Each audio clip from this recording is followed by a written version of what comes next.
esto. Bueno, hoy vamos a hablar de tipografías, que son los conjuntos de familias de letras que utilizamos en nuestros trabajos de ilustración y que nos resultan bueno, muy fáciles de utilizar en Photoshop, ya lo veréis, porque tenemos una herramienta específica para ello, todo un motor de texto tremendo, que es una parte muy importante de Photoshop, y no solamente de Photoshop, sino de los programas en general de Adobe. Muchos de ellos comparten el mismo motor de texto que se va unificando en todos los programas de la casa Adobe. Este viene de un programa que se llama InDesign, que es el programa que utilizamos sobre todo para hacer los documentos de autoedición, es decir, los documentos que van a ir a la imprenta, los libros, los folletos, las enciclopedias, las bibliotecas, los periódicos, las revistas y también últimamente los libros electrónicos, sobre todo, ¿no? Los EPUBs. Todos esos salen desde el programa Adobe InDesign, aunque existen también otros programas que pueden hacerlo, pero este es el programa más extendido y tienen un motor de texto fundamental muy potente, muy fuerte, que Photoshop bueno, pues lo ha incorporado también dentro de su estructura de interface. Así que lo que vamos a hacer hoy es, voy a compartir pantalla, a ver si bien. Digo que hoy lo que vamos a hacer va a ser a ver si consigo. Dices que lo ponga más cerca, Fidel, esto, más. Sí, a ver cómo. Porque esto. Sí, aumentalo en pantalla, le das en la parte superior, no como estabas antes, con los documentos a la izquierda y le das en la parte superior donde pones los porcentajes. Ves a la página anterior. Pero a ver, ¿a cuál te refieres? ¿Te refieres al documento? Esa. Vale. Dale al más. Que lo vaya poniendo más cercanos. Así. Bien, sí, no era eso lo que quería hacer, ¿no? Eso es. Gracias. Digo que no era esto lo que quería hacer yo. Ya lo sé. Lo de poneros el documento más así, más cercano. Que bien, no está mal, desde luego, porque así lo podréis ir viendo todos, pero bueno, lo tenéis ahí en el aula para descargaroslo, el documento en PDF y poder abrirlo vosotros y verlo y leerlo mucho más despacio, ¿no? Vale.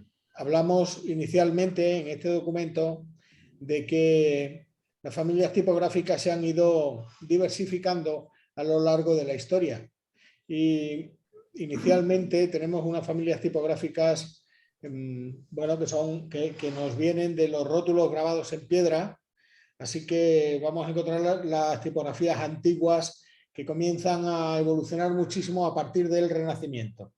Inicialmente solamente prácticamente nos llegan aquí las tipografías romanas, aunque a partir del Renacimiento empiezan a llegarnos o a incorporarse a nuestras propias letras, que son básicamente las tipografías unciales. Fijaos lo que os cuento porque esto es bastante extraño. Las tipografías unciales en España son tipografías de este tipo, muy redondas, y sin embargo solemos tener la idea de que a partir del medievo, en la Edad Media o algo así, nosotros incorporamos las tipografías góticas, pero no es cierto. Las tipografías góticas llegan a España muy tardías, ¿no? Y vienen desde el centro de Europa. Son tipografías prácticamente de por encima del mundo celta, casi vikingas, ¿no? Así que, bueno, nosotros tenemos estos tipos de renacentistas, barrocas ya en el siglo XVII, neoclásicas, que vuelven otra vez a las tipografías romanas, las románticas que vuelven otra vez a las unciales y las industriales, que son cuando en realidad las imprentas empiezan a funcionar con muchísima diversificación y empiezan a incorporar en sus textos, en sus portadas, muchas tipografías diferentes, ¿no? Claro, esto surge así a partir del Renacimiento porque a partir de entonces es cuando la imprenta empieza a publicar libros. Antes de eso, los libros son manuscritos y les llamamos incunables, ¿no?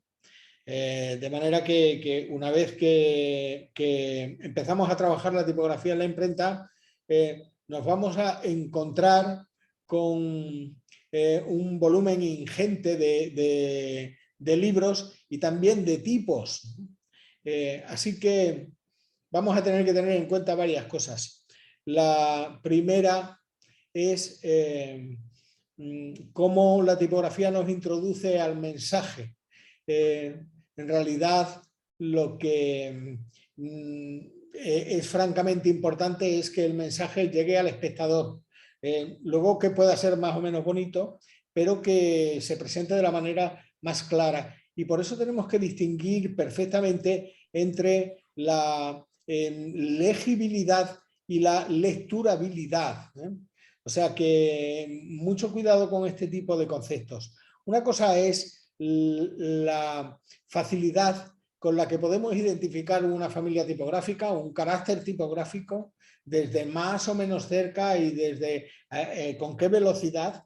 Y otra cosa muy diferente es la comodidad con la que nosotros podemos leer un texto completo. Es decir, una cosa es que nosotros no entendemos los caracteres y por eso no entendemos lo que quiere decir el párrafo o el título. Y otra cosa diferente es que nos resulta incómodo leer ese título y si nos resulta incómodo vamos a terminar dejándolo muy pronto, ¿no? Sí que lo entendemos bien, pero aunque sepamos distinguir un carácter tipográfico de otro, la cosa no nos va a resultar sencilla, porque igual los caracteres, las letras están muy juntos o demasiado separados y se nos hacen extraños o son demasiado estrechos y altos. En fin, el interlineado puede estar muy pegado o hay demasiado espacio entre ellos y también se nos hace muy raro, ¿no? Así que el texto se tiene que acomodar a nuestra velocidad de lectura, que tiene mucho que ver con nuestra velocidad de comprensión. No todos vamos a entender al mismo tiempo los argumentos que se exponen en el texto. De forma que sería conveniente que el autor remarcara los conceptos difíciles, bien o casi que los repitiera, pero también que se resaltaran específicamente en el texto. Para eso en muchas ocasiones vamos a utilizar pues, caracteres tipográficos que son más grandes para llamar la atención o que están dentro de recuadros o que están subrayados o que tienen unas tipografías que están inclinadas, ¿no? Que son cursivas. Y en otras ocasiones vamos a utilizar tipografías que son, bueno, pues, están trazadas, que están contorneadas y a esas les llamamos tipografías gruesas o bold o negritas en nuestro caso, ¿no? Así que fijaos la diferencia que hay entre la legibilidad de unas tipografías. Estas dos A's, las dos AES que presento aquí rojas, bueno, son las dos bastante interpretables como caracteres tipográficos, ¿no? Son caracteres gruesos y sin embargo es más fácil de interpretar la primera que la segunda. Porque la segunda casi que nos parece una O a veces nos puede parecer una D a la que le falta el palo hacia arriba o una G con el palo hacia abajo. Sin embargo, la A es perfectamente comprensible desde el primer momento, ¿no? Es más legible el primer carácter que el segundo. Y otra cosa muy diferente es la lecturabilidad. Estas letras son muy legibles, entendemos perfectamente cada uno de los caracteres. Sin embargo, nos encontramos que un renglón toca al otro, no hay prácticamente interlineado, a veces se tapa una letra con otra y esto va a restar lecturabilidad al texto, ¿no? De manera que, bueno, estos son dos cosas con las que vamos a tener que estar permanentemente luchando. Y fijaos que hablo de llegar a comprender el mensaje que contiene el texto. Aunque nosotros en muchos casos lo que vamos a hacer va a ser hacer rótulos, que son mensajes muy cortos, inmediatos y muy bonitos. Pero aún así tenemos que tener mucho cuidado con la legibilidad del rótulo y con la lecturabilidad del rótulo. Es decir, con que se pueda entender perfectamente cada uno de los caracteres, por una parte, pero por otra parte, que se pueda comprender perfectamente el mensaje que el rótulo quiere dar. Así que las dos cosas van a ser fundamentales para nosotros, ¿no? En esto. Bueno, aquí hablo de las familias tipográficas, no solamente cuando fabricamos una familia tipográfica, cuando la dibujamos, no solamente nos ceñimos a el pangrama. El pangrama es la frase que en cada idioma reúne los caracteres de todo el alfabeto de ese idioma. Cada idioma tiene un alfabeto diferente. Por ejemplo, el alfabeto español contiene una letra que no contiene ninguno de los otros alfabetos europeos, que es la letra que nos distingue a nosotros, la ñ. Es una N con una versícula encima y, bueno, necesitamos una tecla especial en el teclado precisamente para representar ese alfabeto. Esto es algo que nos va a pasar en muchas familias tipográficas que no van a tener la ñ o no van a tener los acentos que nosotros utilizamos sobre las vocales minúsculas. También sobre las vocales mayúsculas, porque la Real Academia no solamente permite, sino que aconseja acentuar también todos los textos mayúsculos. Pero conste que tradicionalmente las mayúsculas no se han acentuado nunca y por tanto se sigue permitiendo que no se acentúen. Aparte de eso, existe un tipo de complemento en los diseños de las familias tipográficas que tenemos que dibujar. Por ejemplo, primero dibujaremos todas las letras en minúsculas, A, B, C, D, E, hasta la Z. Luego las dibujaremos en mayúsculas. Luego las dibujaremos en cursivas. Y luego las dibujaremos en negritas. También dibujaremos las ligaduras cuando tienen que existir. Y entonces nos tenemos que fijar en que en español no existen ligaduras, pero en catalán sí, en gallego también, en vasco no. Dibujaremos, por supuesto, los 9 dígitos, los 10 dígitos, incluido el 0, que aquí no está dibujado. Dibujaremos muchos caracteres alternativos para que se puedan ir sustituyendo en determinados casos por las letras que estamos utilizando. Además, dibujaremos las fracciones verdaderas, no solamente un medio y un tercio y un cuarto y un octavo, sino todo el tipo de fracciones verdaderas, que son, me parece que 32, si no recuerdo mal.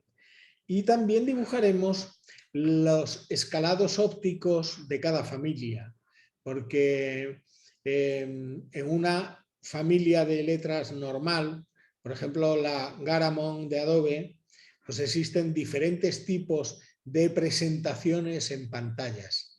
Dependiendo de cómo sea nuestra pantalla, se leerá mejor un escalado óptico u otro. Lo habitual es la Pro Caption o Pro Regular, pero existen otros tipos de escalados ópticos que hacen que cada una de las letras de los caracteres tipográficos se adapten a la cuadrícula de píxeles y queden mucho más perfectamente delimitados. Así que eso es como muy, muy importante. Otra cosa muy importante es que cuando vamos a hacer un texto o un rótulo, debemos cuidar mucho el contraste.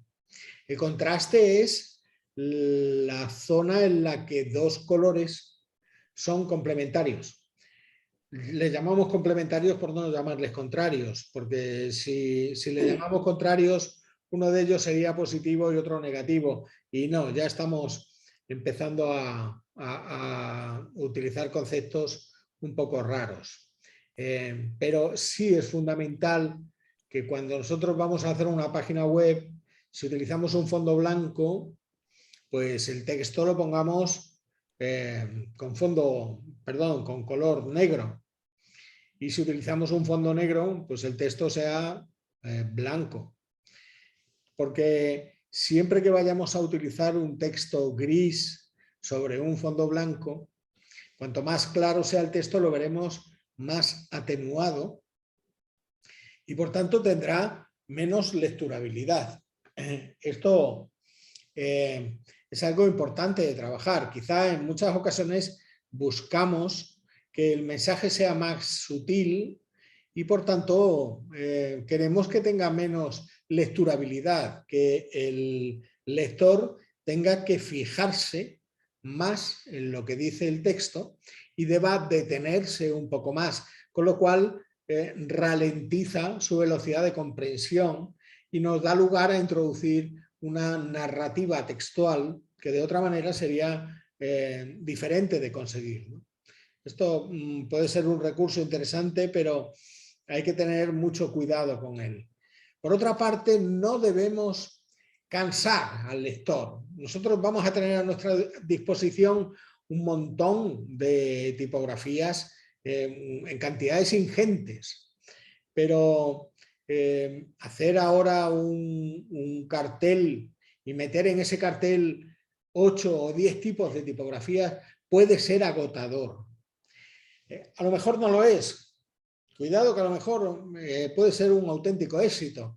Últimamente, hace unos 3 años, ha salido una casa de diseño, Mr. Wonderful, que 3 o 4 o 5 años, que publica agendas y yo qué sé, cartelitos, detalles, postales, y tiene tipografías muy variadas, 8 o 10 tipografías distintas, todas como muy hechas a mano, muy modernas, y las combina todas ellas y bueno, le funciona muy bien, pero no es habitual. Hay que trabajar mucho ese diseño. De manera que si mezclamos demasiadas tipografías podemos cansar mucho al lector. Hay que tener cuidado con eso. Las tipografías habitualmente las utilizamos para que el lector comprenda lo que vamos a decir, ¿no? Bueno, precisamente por eso una de las cosas que menos cansan al lector es que las tipografías tengan un tamaño muy parecido. Fijaos, un tamaño óptico parecido.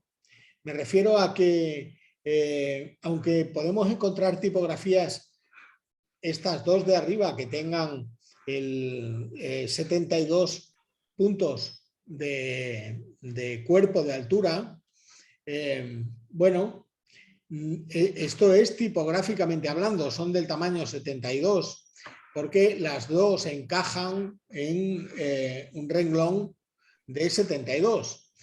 Incluso esta de abajo también, ¿no? Pero, sin embargo, ópticamente, esta segunda es mucho más pequeña que las dos primeras, ¿eh? O sea que la Baskerville Book. Así que de lo que hablo es de un escalado óptico, no de que vayamos a utilizar siempre el mismo cuerpo tipográfico, ¿no? Porque fijaos que en el cuerpo tipográfico a lo mejor una letra va desde la parte superior del renglón a la parte inferior del renglón, la T, pero en esta segunda, en la monotype, y sin embargo en la Berthold esa T sobresale del renglón superior, ¿no? De manera que las otras apenas llegan al renglón superior habitualmente, y en esta sí, todas ellas llegan todas al renglón superior. Así que de lo que tenemos que hablar es no de exactamente del cuerpo, que sí nos fijamos mucho en él, ¿no? Y normalmente en nuestra forma de expresarnos estamos utilizando una letra de cuerpo 10 o de cuerpo 11 o de cuerpo 12 y sin embargo eso no es absoluto, porque no es un valor absoluto, porque nos vamos a encontrar con tipografías que están fabricadas sin atender al tamaño del cuerpo, a la altura del carácter tipográfico, que es el tamaño del cuerpo.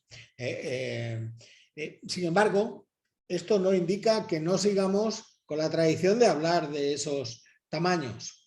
Y también vamos a tener en cuenta que un texto para personas mayores de 40 años es un texto que vamos a poner siempre a partir de un cuerpo 11. Vamos a utilizar el cuerpo 11 normalmente, o el 12, y para letras más pequeñas el cuerpo 10, sin más. Sin embargo, eso para personas de más de 40 años. Para personas entre 20 y 40 años podemos utilizar el cuerpo 10 perfectamente. Y para niños y ancianos, siempre del cuerpo 12 en adelante, porque necesitamos caracteres tipográficos bastante más grandes, ¿no? Así que esto es, bueno, pues muy importante. Aquí os dejo un enlace a un artículo de Michael Bierut que habla sobre tipografías, que es muy interesante para bueno, digamos, pillar la sensibilidad de la tipografía y de cómo, cuáles son los detalles en los que tenemos que fijarnos para elegir un tipo de tipografía u otra. Pero sobre todo, y antes de nada, vuelvo a repetiros que los dos formatos fundamentales son los formatos de las letras con serif. Me voy a acercar aún un poco más, a ver si me permite verlo mejor. Fijaos cómo las fuentes con serif son fuentes, por ejemplo, fijaos en los caracteres de la T mayúscula, la N, la R, como todas las letras en realidad tienen unas gracias o unos serif, unos pequeños remates en el propio carácter que les hace ser más, más legibles, no más, no son más cargantes, ni mucho menos, son más legibles, y por eso el texto impreso en este tipo de caracteres, el texto en papel, será más lecturable, ¿no? Tendremos mayor comprensión de todo el texto, ¿no? Del mensaje. Sin embargo, cuando hablamos de pantallas, vamos a utilizar este tipo de letras, letras que no tienen esos caracteres, esos remates, ¿eh? Por ejemplo, el pie que tiene la T, los dos pequeños remates en el palo vertical de la T, pues también hay remates en la N, fijaos en en las tres esquinas de la N, en la W, en la R, en el palo de la R.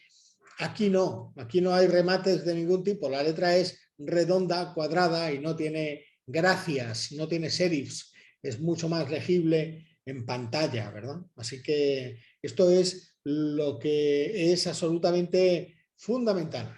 Es muy importante todos los estudios que han demostrado que sobre papel impreso, solamente sobre papel impreso, las fuentes serif son mucho más legibles y sin embargo en los monitores, solamente en los monitores, debemos utilizar las fuentes que sean sans serif. Este es absolutamente fundamental.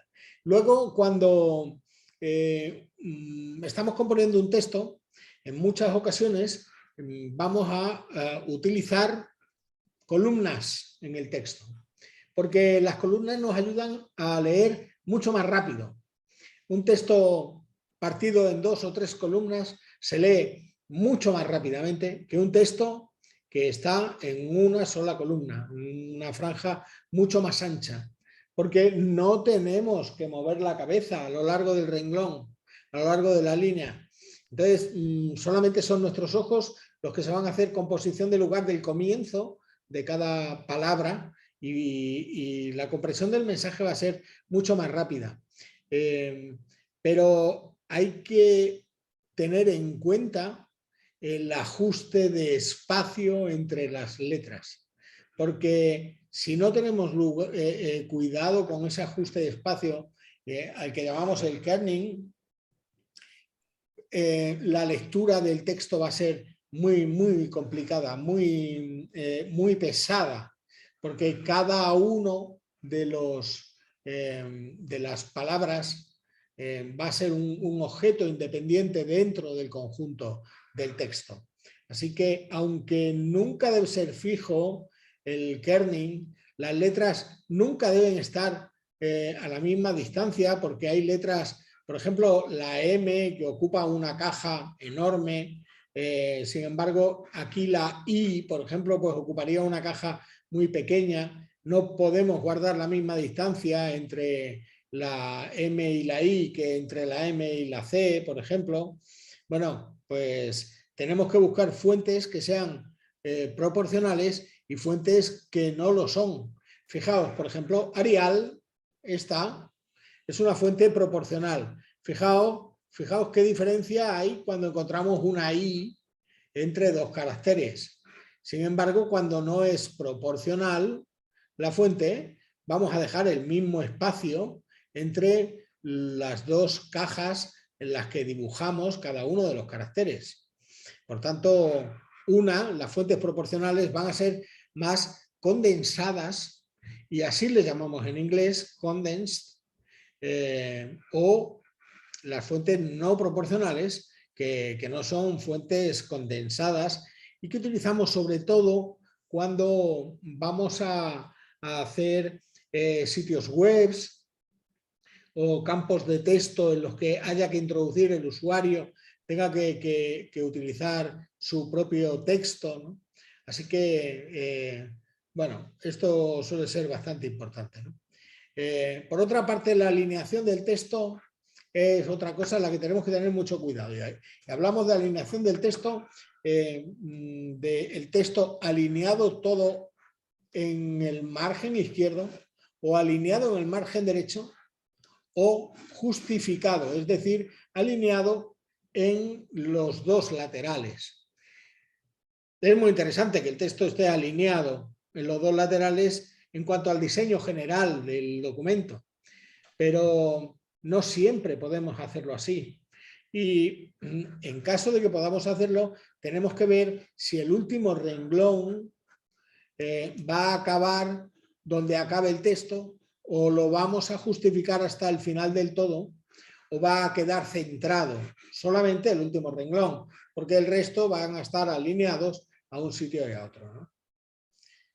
Por otra parte, el uso de las negritas solamente deben utilizarse para resaltar algunas palabras, únicamente para resaltar algunas palabras.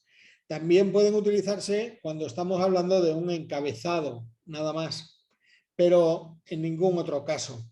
Las negritas deben quedar bastante restringidas, son muy agotadoras, llaman mucho la atención, ¿no? Ya hemos hablado de los tamaños de la fuente, del uso de las mayúsculas y, por último, os comento, bueno, pues otras apreciaciones que solemos tener a la hora de elaborar un documento con fuentes tipográficas. Por ejemplo, las cursivas son muy poco legibles, letras muy difíciles de representar, y precisamente las utilizamos para indicar, entre comillas, bien el nombre de un autor, si lo queremos citar, o bien una frase específica, literal, de un autor para resaltar lo que ha dicho palabra por palabra, ¿no? Así que, bueno, pues esto es lo que contiene el documento, las viñetas y sangrías. Luego hablamos de ellas, que son recursos para resaltar en el texto. Y bueno, pues prácticamente con esto lo tenemos más o menos visto prácticamente todo el documento este, ¿no? Así que todo esto es lo que os comento en el documento este que os he hecho sobre fuentes tipográficas. Y ahora vamos a ver cómo las utilizamos nosotros en Photoshop, cómo encontramos una fuente tipográfica que no tengamos en nuestro ordenador y cómo podemos buscarla. Vamos a hacer un pequeño descansito de 5 minutos y volvemos enseguida, ¿de acuerdo? Muy bien.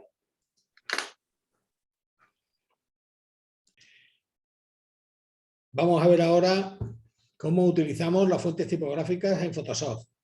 Y para ello vamos a utilizar unos archivos que os he dejado en el aula y que nos va a dar lugar a poder trabajar sobre los estilos de capa.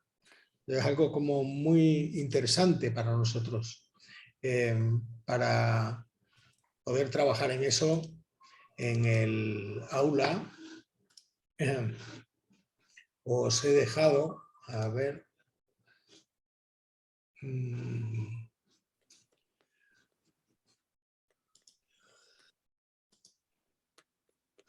os he dejado este material para la práctica en esa carpeta. Voy a descargar las tres cosas. Una es el fondo del rótulo que vamos a hacer, otra es la fuente tipográfica y otro es el rótulo sin el fondo, para poder verlo todo con bastante detalle. En general, de lo que se trata es de conseguir un fondo pues, que sea como este del que estamos hablando, de Photoshop CS6, que aparece ahí, y con ese tipo de rótulo, pero sin que tengamos instalada en nuestro ordenador la fuente tipográfica. Vamos a ver cómo la buscamos, la conseguimos, la instalamos en nuestro ordenador y cómo conseguimos hacer de ella este rótulo tan interesante. No os voy a decir cómo, vamos, no os voy a pedir que hagáis vosotros los fondos, por eso os lo dejo aquí puesto, aunque sí os voy a indicar cómo los he hecho yo. Así que voy a compartir la pantalla de Adobe Photoshop y voy a abrir el archivo que me he descargado en descargas. No sé qué archivo es, a ver, supongo que será... Esta es la fuente tipográfica. Este es el fondo del rótulo. Le doy a abrir y aquí lo tenemos. El fondo hecho, sin más. No es un fondo especialmente difícil de hacer. Fijaos que en realidad lo que he hecho con este fondo, voy a crear una capa nueva para ocultarlo. Fíjate, para hacer ese rótulo, pues he cogido un color azul que me apetezca. Voy a hacer con ese color azul un degradado de fondo. Ese degradado va a ser en principio de azul a blanco. Bueno, pues podría ser de azul a blanco. O si cojo el blanco y en ese blanco cojo otro azul mucho más claro, más diferente, pues puedo hacer otro degradado distinto, por ejemplo. Podría ser interesante. Este degradado lo puedo utilizar o dejar como degradado del fondo. Luego voy a hacer otra capa nueva. En esa otra capa, fijaos, Eso voy a último, ¿cómo lo coger has hecho, Juan? el degradado. El del lazo ese, tenías un lazo y luego lo has desplazado sin ir a los colores. Perdón, Fidel, no te entiendo qué lazo tenía. He cogido solamente en la herramienta degradado. Sí, Con la herramienta degradado, pues he pinchado y sí, pero... arrastrado para hacer el degradado. Ey, ey. ¿Sí? ¿Quieres que vuelva a repetirlo? Mira, Sí, sí, jefe. oculto esa página, esa capa, perdón, en la capa de arriba, pues voy a hacer un degradado que es este. Dentro de los degradados básicos, inicialmente están el degradado de fondo a color frontal, a color de fondo. Así que, pues si lo pongo circular, el degradado, en vez de un degradado lineal, que sería este, ahora lo pongo circular. Bueno, pues voy a hacer un degradado que sea el color frontal, ya lo ves, más claro, el color de fondo más oscuro. Así Vale, que vale, sale en vale. esta parte más claro y en esa más oscuro, ¿de acuerdo? Solamente he hecho eso. Bueno, encima de eso voy a crear otra capa, esta la tiro porque ya la tengo hecha aquí, voy a crear otra capa y ahora con color blanco voy a pintar un poco con un pincel más pequeñito y con una opacidad completa, muy opaco, pero un pincel pequeñito. Voy a pintar, por ejemplo, así, una línea así. Bien, esta línea le voy a dar un filtro para desenfocarla mucho, pero fíjate que ese filtro no va a ser el gaussiano que solemos utilizar siempre, sino un desenfoque de movimiento le voy a dar. Así que ese desenfoque de movimiento, cuanto más la desenfoque, fíjate cómo la voy a desenfocar, tiene una dirección concreta, ¿ves? Así que puedo ir variando esas direcciones, ¿no? Porque quiero hacer algo que sea un poco abstracto. Bien, pues esto como si fuera un poco un rayo, está bastante bien, me gusta. Y ahora a ese trazo blanco que he hecho desenfocado, lo voy a transformar. Edición, transformar. Transformación libre con control T, lo voy a transformar. Fíjate que este trazo, si lo transformo, tiro desde cualquiera de sus controles, se me hace más pequeño o más grande. Desde las esquinas lo puedo girar un poco para colocarlo como yo quiera. Si pulso la tecla control, entonces puedo estirarlo para deformar desde cualquier sitio. Eso está bastante bien. Pero atención, si con el botón derecho dentro de él pulso con el botón derecho, puedo también deformarlo. Y en ese caso, fíjate, puedo variar mucho desde las líneas de dentro o estirarlo para girarlo.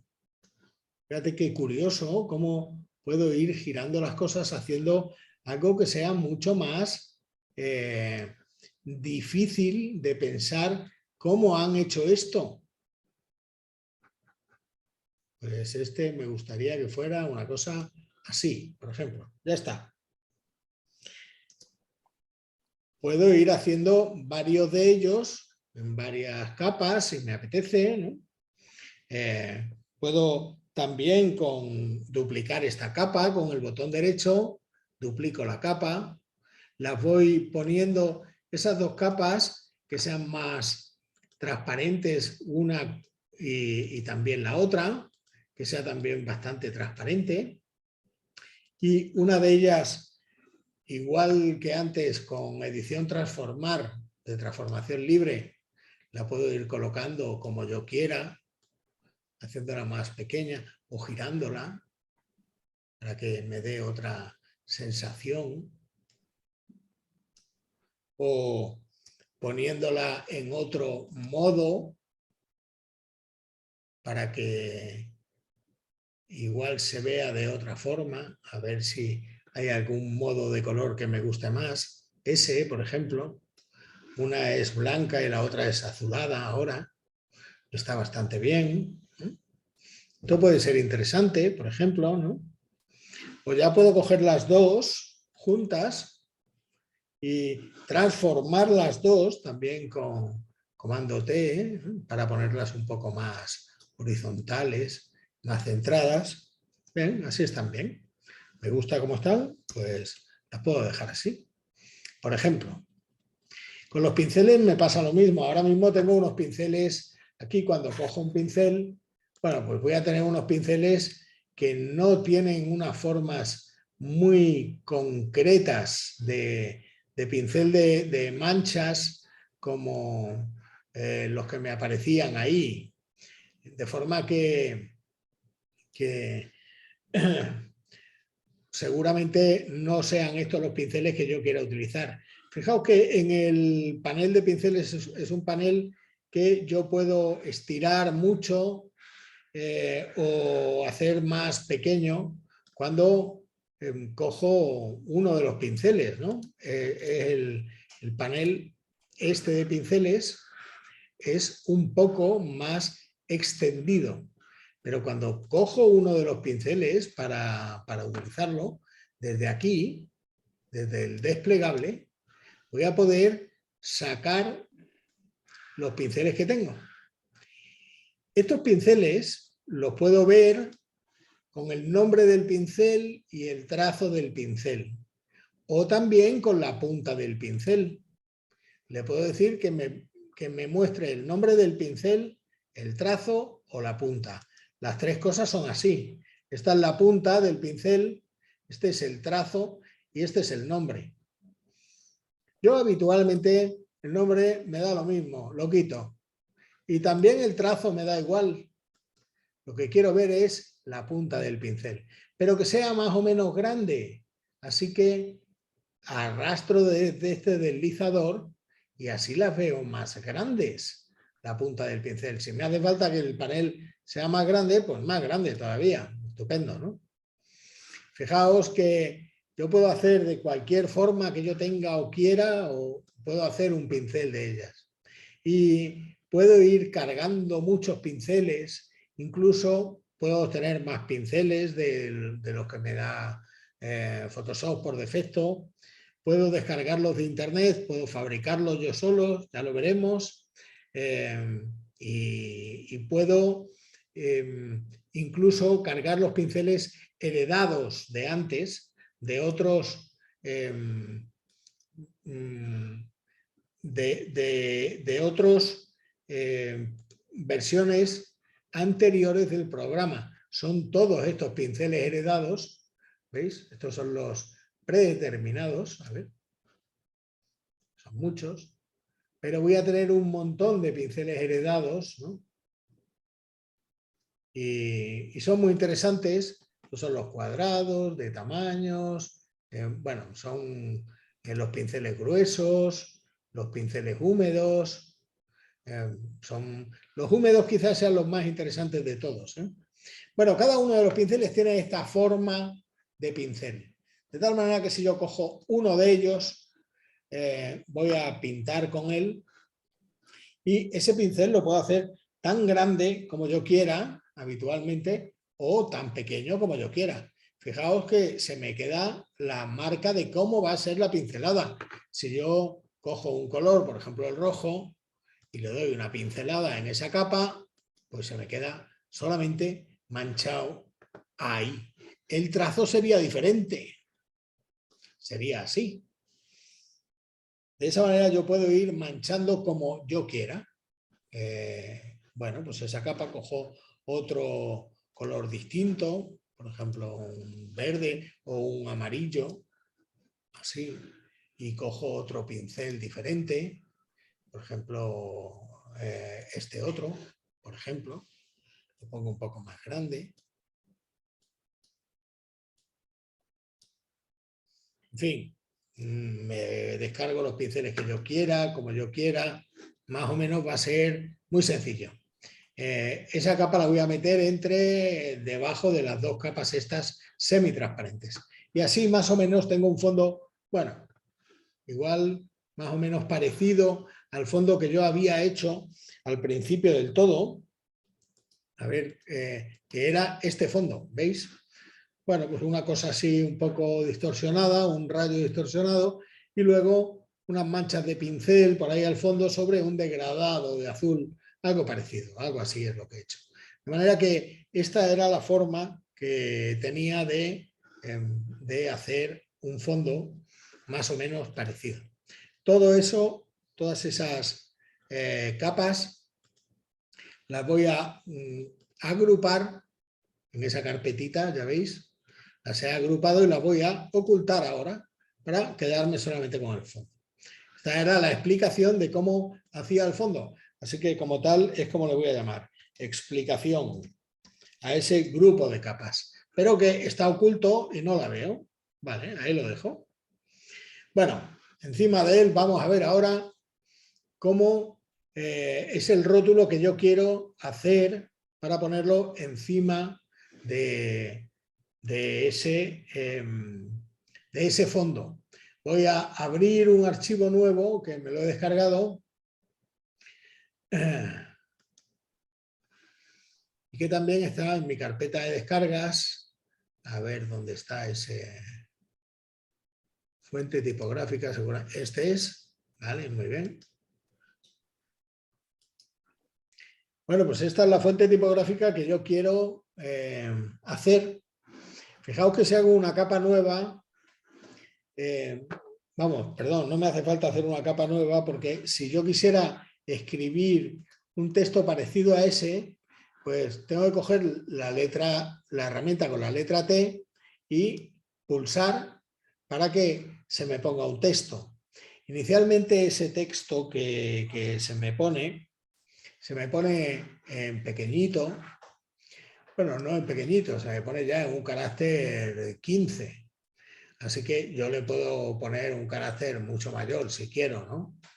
Y me va a sacar el texto Lorem Ipsum, este texto que yo voy a poder mover por cualquier parte. Así que la capa de texto que me ha creado encima, sin que yo cree ninguna capa específicamente, solamente se ha creado a la hora de pulsar con la herramienta T sobre el lienzo, pues se llama capa Lorem Ipsum también. Cuando yo le cambie el nombre, dando doble clic a la capa, ya veis que se me pone con el fondo oscuro el texto y puedo empezar a escribir sobre ella. Y si escribo, perdón, Photoshop, CS6, vale. Bueno, pues ahí lo tengo escrito, pero es muy diferente, muy diferente de lo que tengo aquí debajo. Y a lo mejor, si cambio la fuente tipográfica, esta es la fuente Myriad Pro, pues a lo mejor podría encontrar otra fuente que fuera un poco más distinta a esta y que me gustara cómo es. Bien, pero es que no sé ni siquiera qué fuente es. Parece que es una fuente que está como hecha... Mira, esta se parece un poco más, pero no sé ni qué fuente es, ¿no? Así que esta tampoco. ¿Cómo podría hacer yo esto? Bueno, pues fijaos, para solucionar este tema tenemos internet, afortunadamente. Así que lo que vamos a hacer va a ser intentar averiguar qué tipo de fuente es esta que estamos utilizando aquí. Y para ello, lo que voy a hacer va a ser seleccionar una letra, por ejemplo, la P mayúscula, la selecciono con la herramienta de marco rectangular. Bien, ¿no? ¿De acuerdo? Esta herramienta ya la hemos aprendido a utilizar, así que con esa herramienta la selecciono. Una vez que la tengo seleccionada en la capa de fondo señalada, le doy a duplicar capa o control J. Solamente me va a duplicar lo que tenga yo seleccionado. Duplicar capa. Ok. Oh, perdón. Esto me ha duplicado la capa entera. Esto antes no era. Voy a comando J y ahora sí. Es que con duplicar capa no, es con comando J, con lo que me va a duplicar solamente la parte que tengo seleccionada. Bien, esta capa es la que voy a exportar ahora para tener un archivo que me permita buscar esa letra mayúscula P. Así que le voy a dar con el botón derecho a la capa y le voy a decir duplicar capa. Pero en vez de duplicar la capa ahora en el mismo documento en el que la tengo, le voy a decir que me la duplique en un documento nuevo. Le doy al desplegable en documento nuevo. Y efectivamente me ha creado un documento nuevo con esa letra P, nada más. Fíjate que esos documentos, como siempre, son arrastrables en Photoshop. Y bueno, voy a recortarla con la herramienta de recorte. Os acordáis de ella también, ¿verdad? Me voy a acercar un poco más para verlo bien. Cojo de nuevo la herramienta de recorte y puedo recortar desde ahí hasta aquí. Bueno, recorto y tengo ya el documento con la letra P mayúscula. Voy a guardarlo como un archivo JPG o PNG. Para eso lo exportaré, archivo exportar. Fijaos, guardar para web, heredado. Vale. Este es el archivo GIF, pero desde aquí puedo elegir que sea un JPG. Así que, muy bien, vale, pues así va a ser el archivo JPG. Me dice que me va a pesar 3,41 kilobytes, muy poco. Y esto que tiene calidad alta, le puedo dar calidad máxima, por ejemplo. En ese caso me pesaría 6,88 kilobytes. Vale, muy bien. Le doy a guardar y lo guardo en una carpeta en la que yo quiera. Por ejemplo, en el escritorio y le voy a poner título P mayúscula, JPG. P mayúscula, punto JPG. Muy bien, guardar. Estupendo, ya lo tengo. Así que lo puedo abrir aquí, a ver si se me abre. Archivo abrir. Y en el escritorio tiene que haber un archivo P mayúscula a abrir. Muy bien, ábrelo, por favor. Ahí lo tengo. Estupendo, luego me acerco a verlo. Muy bien. Este es mi archivo P mayúscula, como me indica el rótulo ahí arriba. Lo cierro. Vale, estupendo. No lo quiero ahora. Y este otro, que ya lo he separado del texto, pues también lo puedo cerrar. En realidad ya lo tengo guardado. Este no lo guardes, no lo quiero para nada, me da lo mismo. Muy bien. Bueno, pues esa capa ya también la puedo tirar, no me vale para nada. Porque tenía el rótulo aquí completo. Ahora vuelvo a darle a la visibilidad de esa capa para que se vea todo. Y ahora vamos a buscar la fuente tipográfica con esta P. Así que para buscar la fuente tipográfica, pues lo que tengo que hacer es irme a Internet. Voy a buscar en el navegador de Internet. Comparto el navegador de Internet. Y voy a buscar una página que se llame What the Font. ¿Cuál es la fuente? Vaya, ahí me sale, What the Font. Es una página muy famosa en Internet. What the Fonts, My Fonts. ¿Cuál es la fuente, no? Si no sabemos inglés, que es algo muy frecuente, desgraciadamente, entre los españoles, lo que tenemos que hacer es botón derecho sobre un espacio blanco de la página y traducir a español.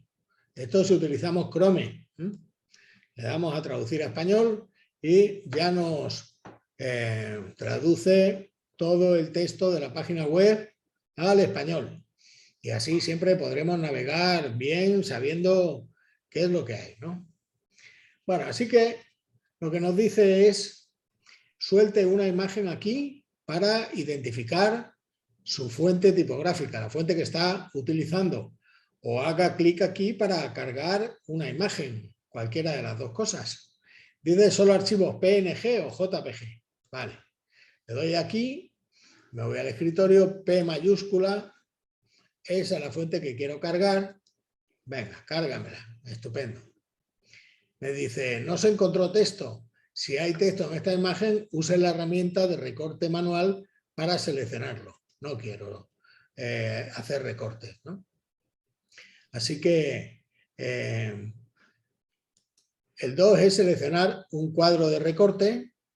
Pues eso. Haz clic y arrastra tu imagen para dibujar un cuadro de recorte.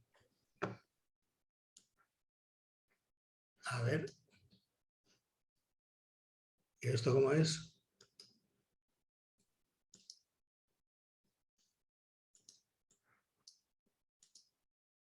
Bueno, ¿qué pasa con el cuadro de recorte? Ah, es que parece que lo que quiere es no solamente un solo cuadro.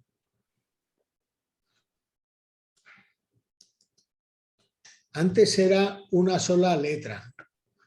Ahora parece que lo que quiere es cargar una frase completa.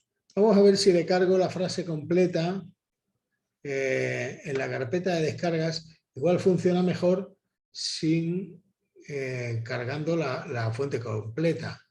A ver. En la fuente tipográfica esta. Abrir. Bien.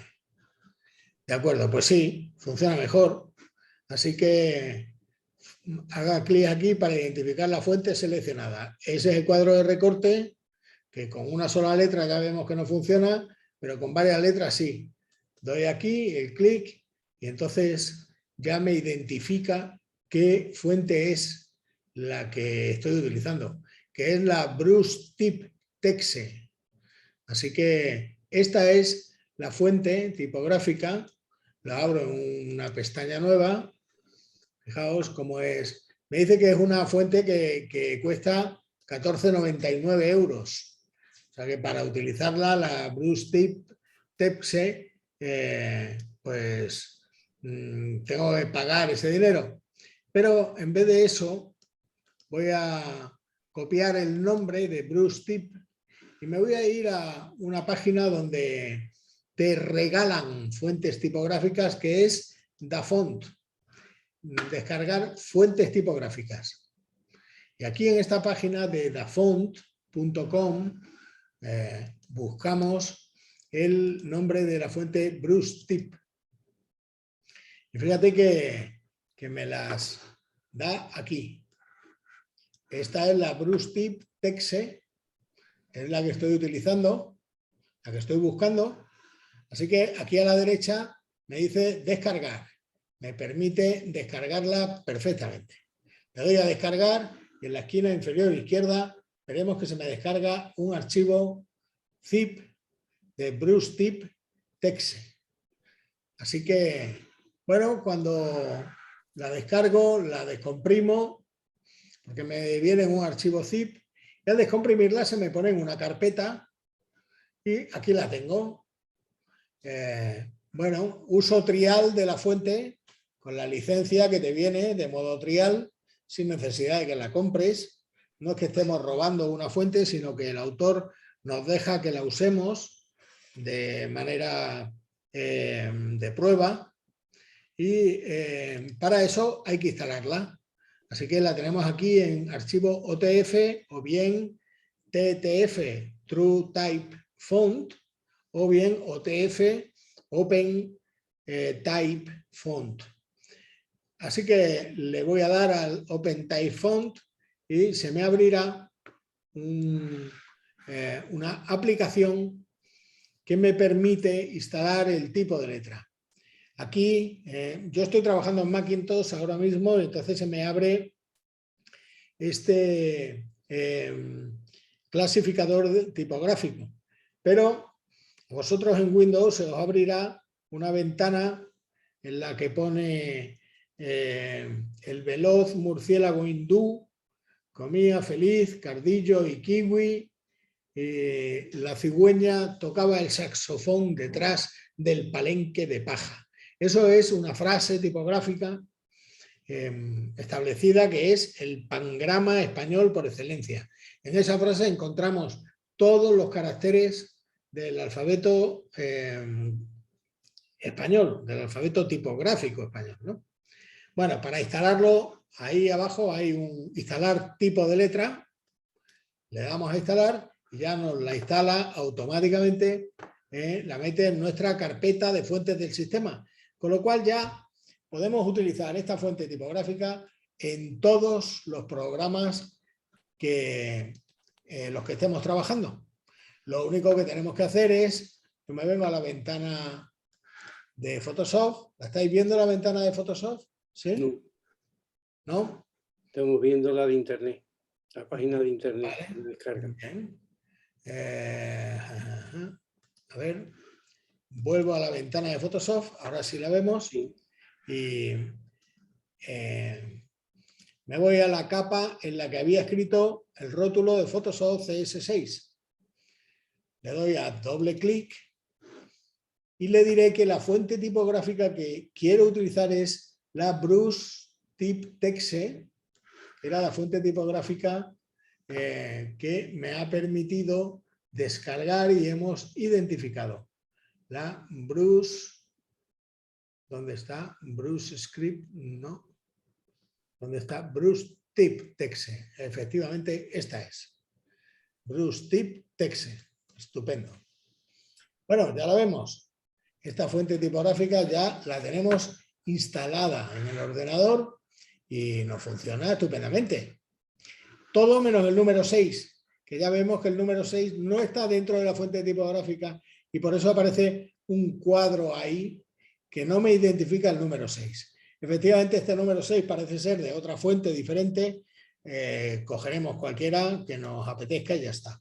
Para ponerlo del mismo tamaño que esto, lo que tenemos que hacer es o bien dar doble clic e ir aumentando el tamaño del cuerpo de letra, es una posibilidad. Otra posibilidad es editar, transformar, transformación libre, y vamos tirando desde una de las esquinas hasta que se nos haga tan grande como necesitemos, ¿no? Fíjate que esto lo podemos poner encima para poder verlo mejor. Y también le podemos quitar un poco de opacidad para poder ver exactamente. Bueno, cuidado. Le estamos quitando opacidad a la parte esa para poder ver exactamente cómo nos encajaría. Bueno, pues eso sería más o menos así.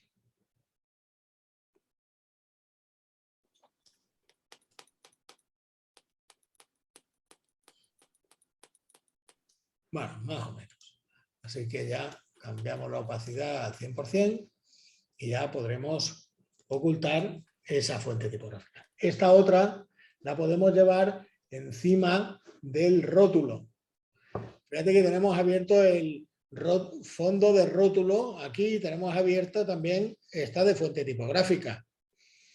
Así que esta capa le vamos a dar con el botón derecho, duplicar capa, pero en vez de que me la duplique en el mismo archivo en el que estoy, de fuente tipográfica, que me la duplique en el otro que tengo abierto en el fondo del rótulo. Le doy a OK y me voy al fondo del rótulo y veré que aquí tengo ya la capa duplicada, que me la ha duplicado en el archivo. Tenía el conjunto de capas de explicación y ahora tengo la fuente tipográfica ya instalada.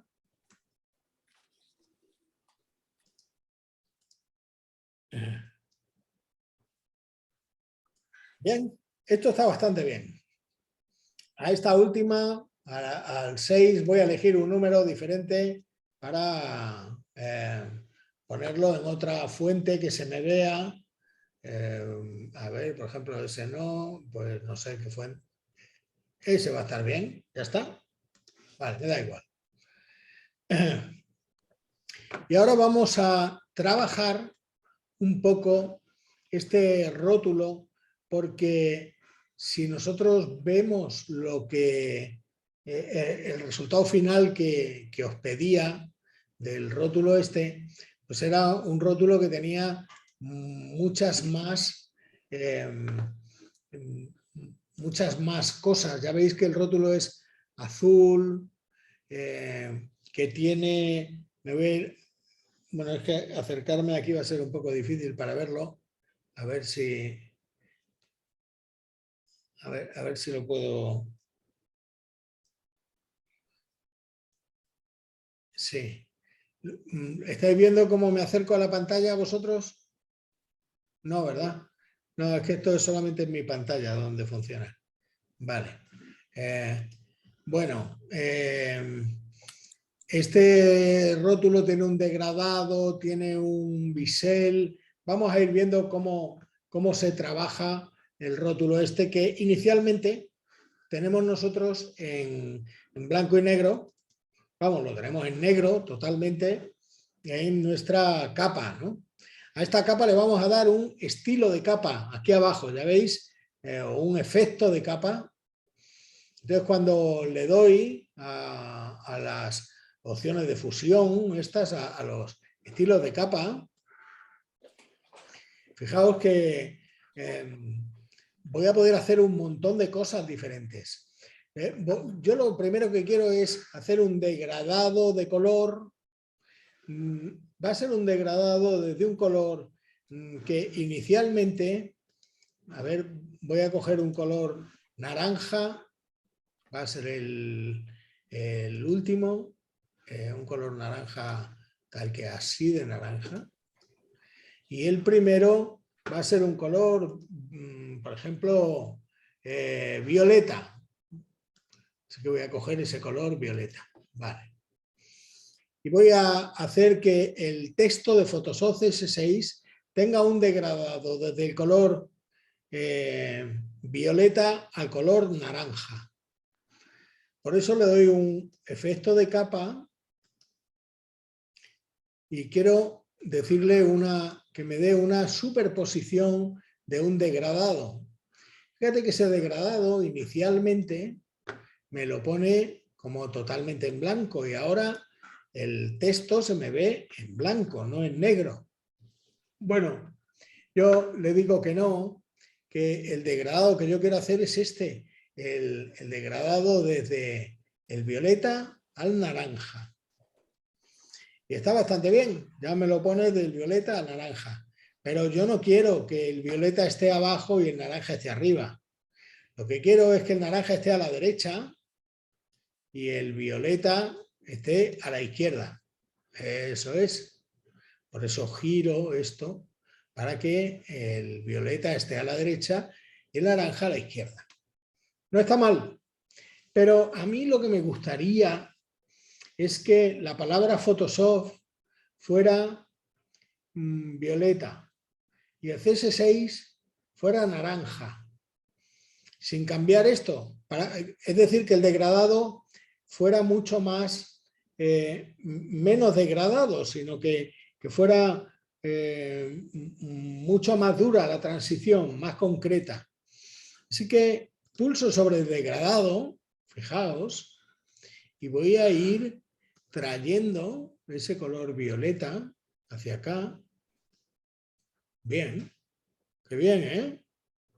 Y de esta manera ya voy viendo aquí que toda la palabra Photoshop se me hace violeta. Y desde aquí voy a ir controlando que no se me meta tanto hacia acá.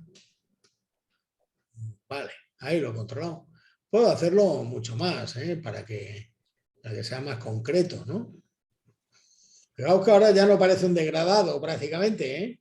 Ya tenemos el violeta, toda la palabra esta de Photoshop en violeta y sin embargo el CS6 en naranja. Solo hemos utilizado esta herramienta. Le doy a OK y Bueno, pues ya lo tengo así, en OK, estupendo. Tengo un rótulo que comienza a ser bonito. Además, ahora quiero que este rótulo se me destaque bastante más del fondo. Y para ello, para destacarlo del fondo, lo que voy a hacer, vuelvo otra vez a esos efectos. Fijaos que ahora los efectos se me han acumulado aquí debajo de la capa. ¿Lo veis, verdad? Así que me pone efectos, superposición de degradado. Si yo quisiera volver a editar el degradado, puedo volver a hacerlo, doy doble clic sobre él, me vuelve a aparecer la pantalla de estilos de capa con el degradado. Es fenomenal. Si yo quiero añadir otro efecto, cualquiera de ellos, los tengo aquí, todos los efectos los tengo a la izquierda. Ya veis que los efectos están a la izquierda. El único que está señalado es el de la superposición de degradado. Ahora quiero señalar otro, sombra paralela. Pulso y ya me aparece una sombra paralela, una sombra de este texto. Ya lo veis. Otra cosa es que yo quiera modificar esa sombra. Para modificarla tengo que pulsar sobre la palabra sombra paralela. Y entonces me cambia toda esta parte derecha. Así que al modificar la sombra paralela, ahora ya sí, fíjate que la distancia de la sombra puede ser mucha o corta.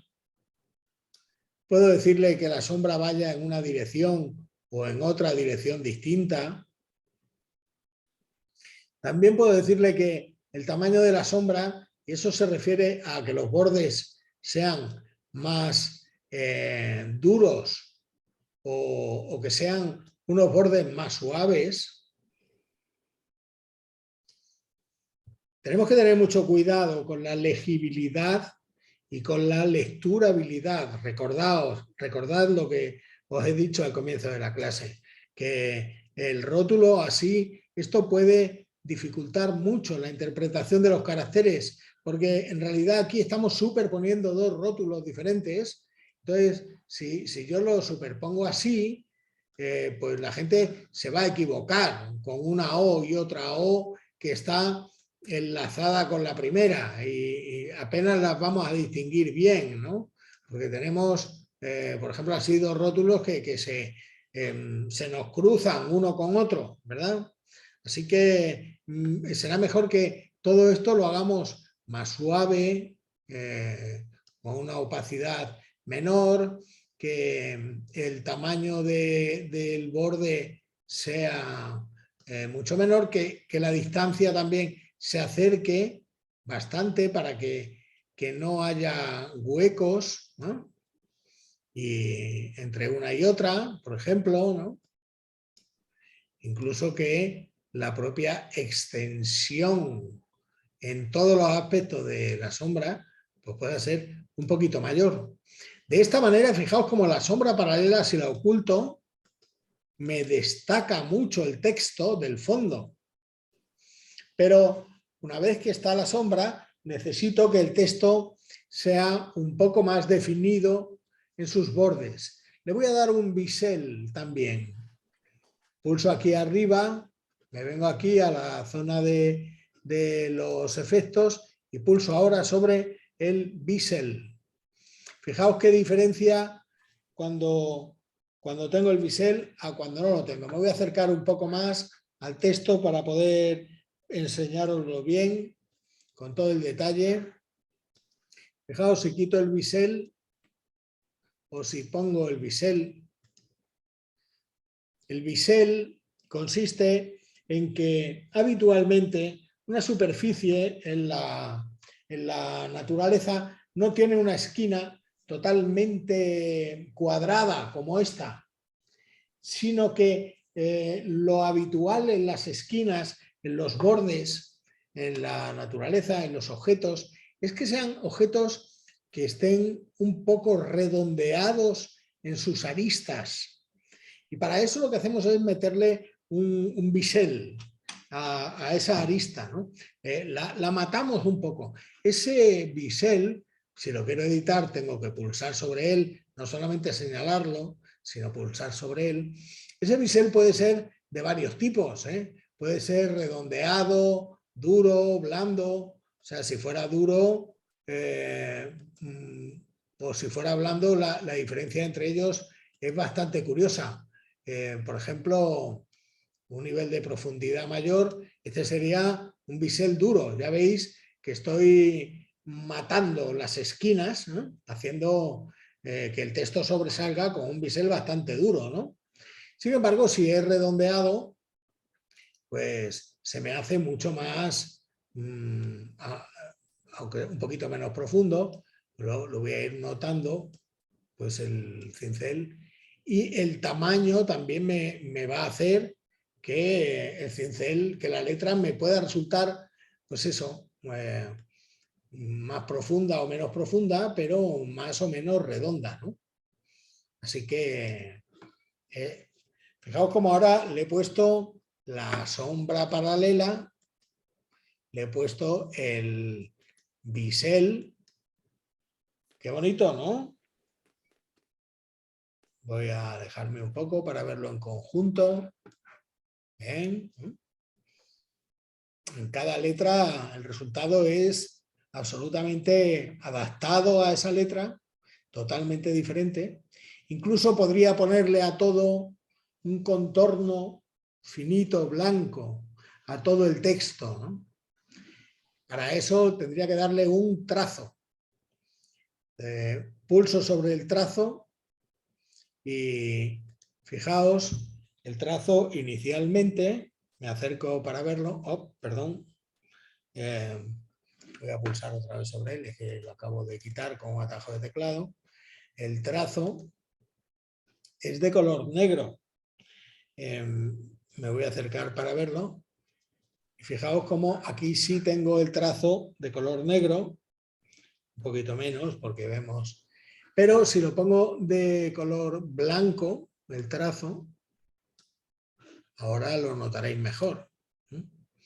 Fíjate que ese trazo lo he puesto, un trazo de un píxel solo, pero lo he puesto hacia adentro, lo podría poner hacia el exterior, hacia afuera. La diferencia entre uno y otro también es muy notable, ¿no? A ver, exterior, interior o en el centro, por ejemplo, ¿no? También podría ser interesante si te apetece el trazo, ¿no? A lo mejor le podemos quitar un poco de opacidad al trazo, hacer solamente que sea un pequeño bordecito. Pero esto nos ayuda mucho a destacar la letra si queremos, ¿no? Que no nos gusta nada, pues lo quitamos el trazo y nos gusta más así. Igual a lo mejor lo que nos interesa en otro tipo de rótulos es meter dos trazos. Por ejemplo, vamos a meter otro trazo que sea un poco más gordo y que sea de color rojo, por ejemplo, ¿no? Pues le doy al más y ya tengo dos trazos metidos, que inicialmente son iguales, pero uno está encima del otro. Al que está encima le voy a decir que sea un poco más gordo y además que sea de color rojo y además que sea totalmente opaco y no en el centro sino para afuera. Así que al otro, para poder verlo, lo voy a meter hacia adentro. Así que si nos acercamos a verlo ahora, fijaos cómo tengo los dos, fijaos cómo tengo los dos trazos, uno blanco dentro, semitransparente, y otro exterior rojo, mucho más opaco, ¿eh? Todo eso lo puedo editar en cualquier momento. Y digo, este trazo no me gusta, ese rojo que le he puesto fuera, este se va a la basura, lo tiro desde ahí y me quedo con el otro que tenía puesto, ¿no? Así que con comando 0 vemos cómo está. Que tampoco me gusta ese, también lo puedo ocultar desde aquí, sin necesidad de meterme en la ventana de efectos, de estilos de capa, que de las dos maneras le llamamos, Ya veis que aquí pone estilos de capa, aquí arriba, y sin embargo aquí pone efectos. Da igual, ¿no? Bueno, pues sin necesidad de meterme aquí, lo puedo desactivar desde ahí, desde la propia capa, puedo desactivar el trazo y quedarme tal cual, ¿no? Con el efecto así puesto. ¿De acuerdo? ¿Sí? ¿Bien? Bueno, pues